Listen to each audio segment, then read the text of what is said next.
Suara terdakwa Ferdy Sambo tampak bergetar saat Hakim Ketua Wahyu Iman Santosa membahas pelecehan seksual yang dialami oleh istrinya, Putri Chandrawati.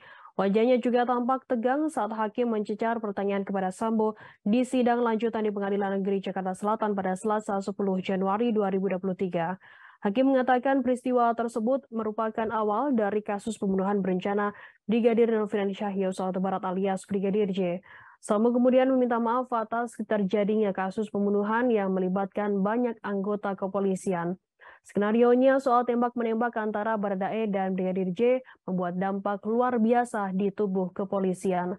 Padahal mereka adalah orang-orang yang tak bersalah namun harus menanggung akibatnya. Belum dilanjutkan pertanyaan oleh hakim, Sambo mengangkat mikrofon dan memotong seraya meminta maaf. Ekspresinya kemudian berubah, wajah Sambo terlihat menegang dengan tangan kiri yang memegang mikrofon. Tangan kanannya yang terbuka sebelumnya beberapa kali dibentuk seperti mengepal. Sambo kemudian meminta maaf atas apa yang telah terjadi. Ia mengaku tak mungkin mengarang cerita soal istrinya yang dilecehkan. Ia lantas menceritakan sambil meminta maaf terus-menerus kepada majelis hakim. Sambo juga menjelaskan alasannya menyebut peristiwa pelecehan di Magelang sebuah ilusi. Pasalnya kejadian tersebut diceritakan 3 terdakwa lain yakni Bribka Riki Rizal, Kuat Maruf, dan Barada Richard Eliezer alias Baradae.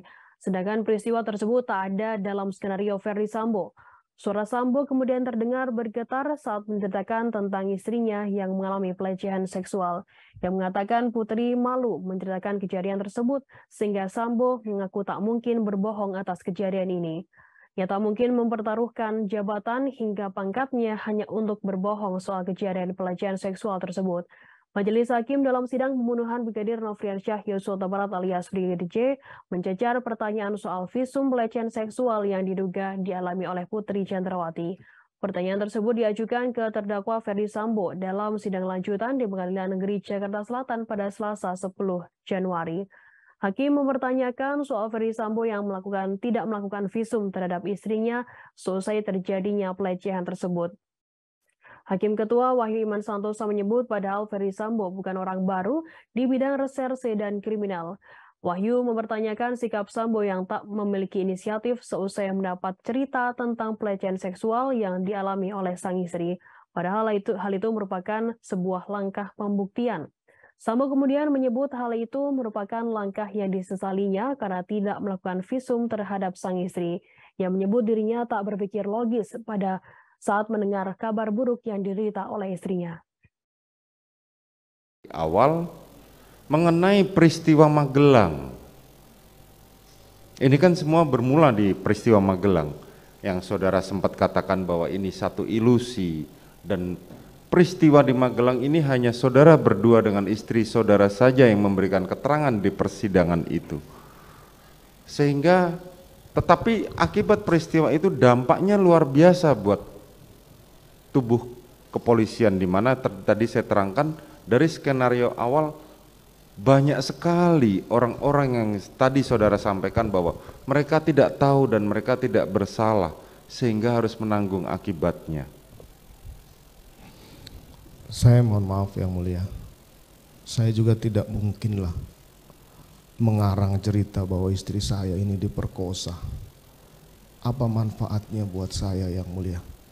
Saya yakini bahwa ini terjadi, sehingga kemudian sekali lagi saya mohon maaf yang mulia. Ya saya harus melakukan ini, karena sudah terjadi penembakan. Kalau masalah ilusi sudah saya sampaikan tadi, karena dalam proses pemeriksaan, pemberian keterangan itu muncul Magelang. Sementara dalam BAP anak 3 ini tidak ada Magelang yang mulia. Dan istri saya tidak mau menceritakan kejadian Magelang karena malu yang mulia. Mana ada sih istri mau menceritakan seperti itu yang mulia. Ini salah saya yang mulia. Jadi saya nggak mungkin lah berbohong kejadian Magelang itu. Saya sekali lagi mohon maaf yang mulia. Saya harus pertaruhkan pangkat dan jabatan saya hanya untuk kebohongan kejadian terhadap istri saya yang mulia. Itu tidak akan mungkin saya lakukan. Baik. Terima kasih sudah nonton. Jangan lupa like, subscribe, dan share ya.